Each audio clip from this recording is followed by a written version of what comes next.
नमस्कार साथीहरू। जीवनमा केही भेटहरू यस्ता हुन्छ जसले वर्षौं पुरानो घाउ फेरि बल्झाइदिन्छ। आजको कथा एउटी केटीको हो जसले आफ्नो पहिलो प्रेमलाई 5 वर्षपछि भेट्यो, तर त्यो भेटले उसको जीवन नै बदलिदियो।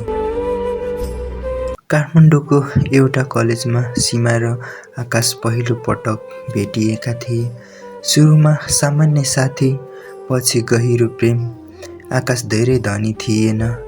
बुबा ट्याक्सी चलाउनुहुन्थ्यो, आमा सिलाइ गरेर घर चलाउनुहुन्थ्यो।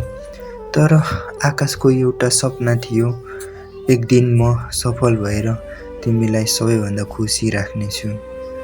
सीमा मुस्कुराउँदै भन्थे, मलाई पैसा होइन, तिम्रो साथ चाहिन्छ। दुवैको प्रेम दिन प्रतिदिन गहिरिँदै गयो।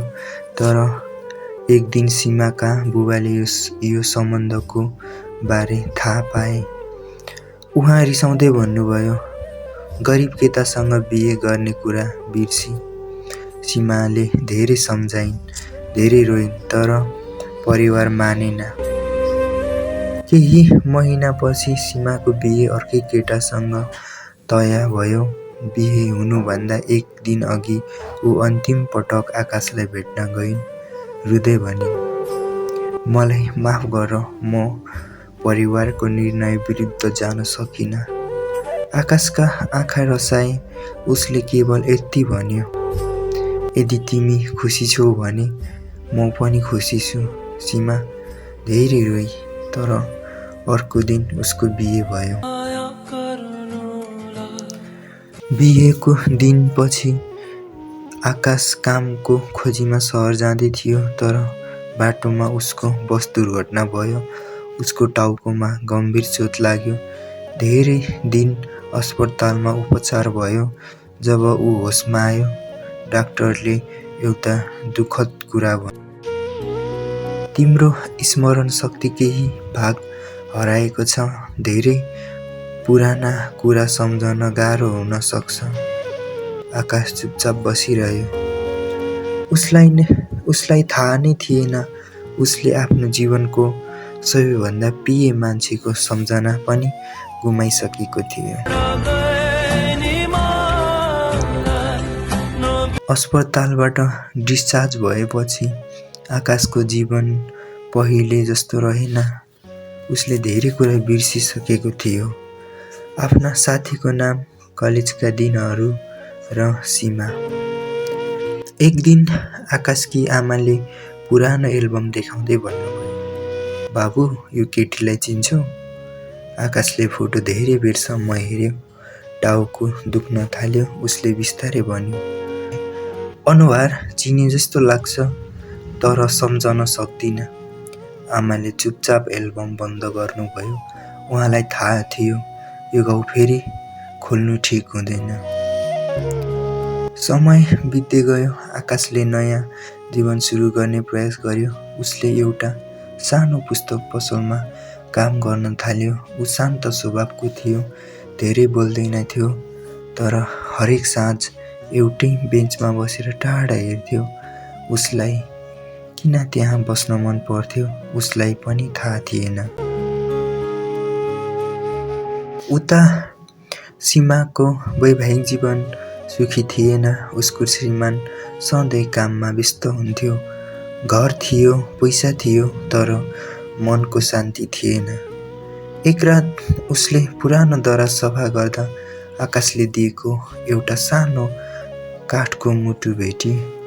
त्यसमा लेखिएको थियो, सीमा, यदि भाग्यले हामीलाई छुटायो भने पनि मेरो माया कहिले छुट्ने छैन।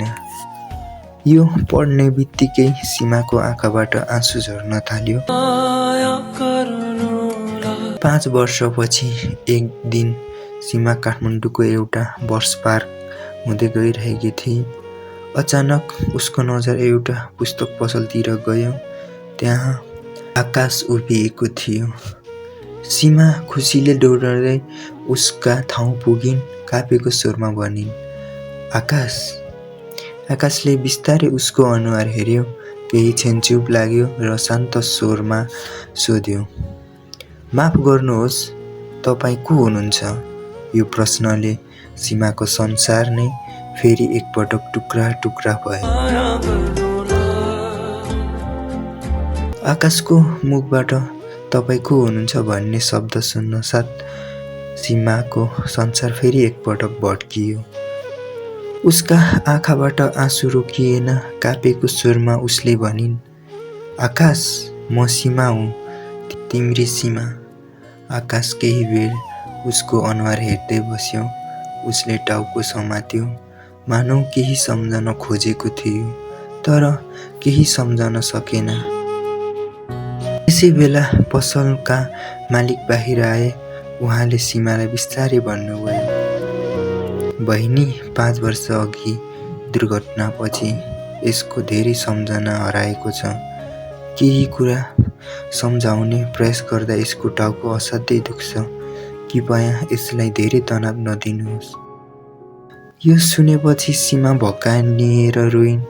उनी त्यहाँबाट केही बोल्न नसकी फर्किन्। त्यो रात सीमालाई निन्द्रा लागेन। आकाशसँग बिताएका हरेक पल उसको आँखा अघि आइरहेको थियो। उसले मनमनै भने, यदि मैले त्यस दिन उसलाई नछेडेकी भए सायद उसको जीवन यस्तो हुँदैन थियो।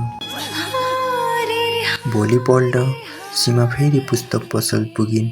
यसपटक उनी आकाशसँग केही माग्ने होइन, केही फिर्ता दिन आएकी थिइन्। उसले एउटा पुरानो डायरी आकाशको हातमा राख्दै भनिन्, यो तिम्रो हो, एकपटक पढेर हेर। आकाशले डायरी खोले। पहिलो पानामा उनीहरूको कलेजको फोटो थियो। तल लेखिएको थियो, आकाश र सीमा जीवनभर सँगै। आकाशको हात काप्न थाल्यो, टाउको असाध्यै दुख्न थाल्यो। केही तस्बिरहरू उसको दिमागमा चम्किए, कलेज, वर्षा, एउटी केटी र सीमा। उनी अचानक बेहोस भएर भुइँमा ढले। सीमा डरले चिच्याइन्, आकाश! मानिसहरू दौडदै आए। एम्बुलेन्स बोलायो। आकाशलाई तुरुन्तै अस्पताल लगियो। डाक्टर बाहिर आएर गम्भीर स्वरमा भने, हामी सक्दो प्रयास गर्दछौँ, तर अवस्था गम्भीर छ। सीमा अस्पतालको बाहिर बसेर रुन थालिन्। उसले भगवानसँग हात जोडेर भनिन्, भगवान, मैले उसलाई एकपटक गुमाइसकेँ, अब फेरि नखोज्नुहोस्। केही घण्टापछि डाक्टर बाहिर आए। उसले शान्त स्वरमा भन्नुभयो, उहाँलाई होस आएको छ, तर धेरै कुरा सम्झाउने प्रयास नगर्नुहोस्। सीमा बिस्तारै कोठाभित्र छिरिन्। आकाश शान्त भएर छततिर हेरिरहेको थियो। सीमा नजिक पुगिन्। आँसु रोक्न सकिन। बिस्तारै भनिन्, आकाश। आकाशले उसको आवाज सुनेर फर्केर हेर्यो। यसपटक उसको आँखाबाट पनि आँसु झर्यो। ऊ बिस्तारै मुस्कुरायो, सीमा, मलाई सबै कुरा सम्झन आएको छैन, तर मेरो मुटुले तिमीलाई चिनेको छ। यो सुनेपछि सीमा भक्कानिएर रोइन्। उसले आकाशको हात समातिन्, मलाई माफ गर, मैले तिमीलाई छोडेर ठुलो गल्ती गरेँ। आकाशले हल्का मुस्कुराउँदै उत्तर दियो, जीवनमा सबैले गल्ती गर्छन्, म तिमीलाई दोष दिन्न, तिमी जहाँ भए पनि खुसी रहनु। सीमा झन् रुन थालिन्, किनकि उनीहरू फेरि पनि सँगै हुन सक्ने अवस्थामा थिएन।